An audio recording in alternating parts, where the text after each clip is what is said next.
C'est dire que la présente séance ne saurait être aucunement considérée comme un tribunal pour le gouvernement. Il s'agira spécialement pour nous d'échanger avec le Premier ministre dans la plus grande courtoisie, mais avec efficacité et responsabilité sur l'évolution du processus de transition de notre pays depuis l'adoption du PAG il y a de cela environ 9 mois. L'objectif final est recherché étant de contribuer à notre sortie rapide des crises. Je voudrais inviter les uns et les autres à des débats francs, constructifs et fructueux pour la réussite de la transition en cours. Le plan d'action décliné en 9 objectifs assorti d'un programme détaillé de mise en œuvre avec un coût estimatif de 2050 milliards 63 millions, tenant compte des délais temporels de la transition, peine à convaincre, sinon à satisfaire tout simplement les attentes de la population. Les discours de présentation du PAG de M. le Premier ministre, chef du gouvernement, face aux défis et enjeux, présentait pourtant le Mali comme un grand corps malade qui, pour sa guérison, avait besoin d'une thérapie de choc pour survivre. Le constat est une autosatisfaction du gouvernement non partagée, du moins pour le moment. À titre d'illustration, le rapport de suivi évaluation du PAG 2021-2022 pour la période septembre à novembre 2021 atteste que sur 62 actions prévues, soit 33,87%, 22 sont en cours de réalisation, soit 53,23%, et seulement 8 n'ont pas été réalisées, soit 12,90%. J'ai quelques questions, Monsieur le Président. Monsieur le Premier ministre, en observant les chiffres que vous avez mis en exergue dans votre rapport de suivi et évaluation du pacte, notamment les 33,87% comme actions réalisées, si nous pouvons vous faire confiance, Monsieur le Premier ministre, pouvez-vous éclairer la lanterne des Maliens sur la fiabilité de la méthode utilisée pour cette auto-évaluation du pacte? Avec la rupture de gouvernance, votre thérapie est-elle encore appropriée?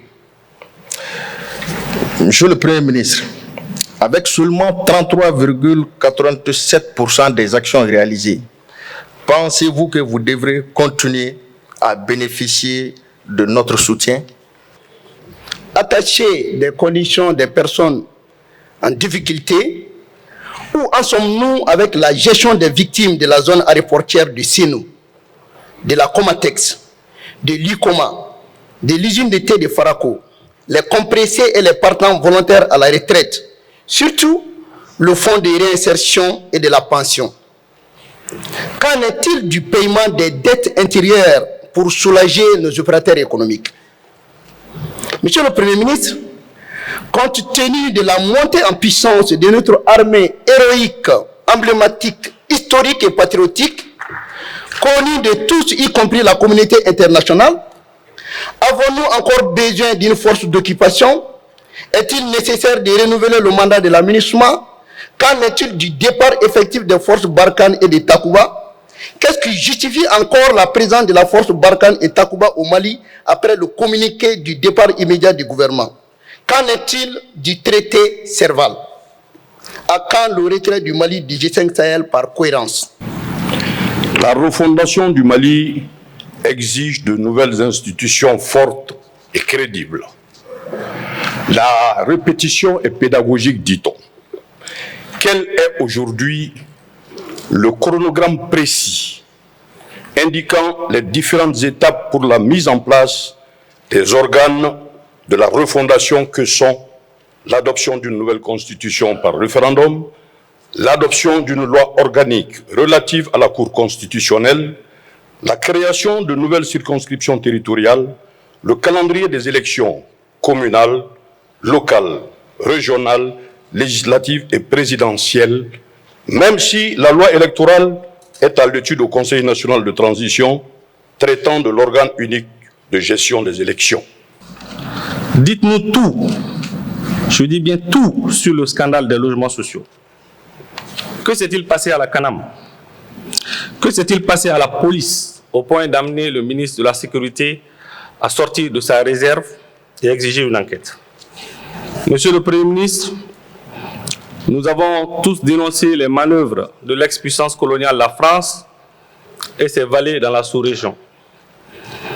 Cette dénonciation sans discontinu ne doit pas se confondre à un projet politique. Dévoilez-nous ici votre stratégie pour un retour à la normale, sans franchir les lignes rouges du respect de notre souveraineté ainsi que notre droit inaliénable à diversifier nos partenaires.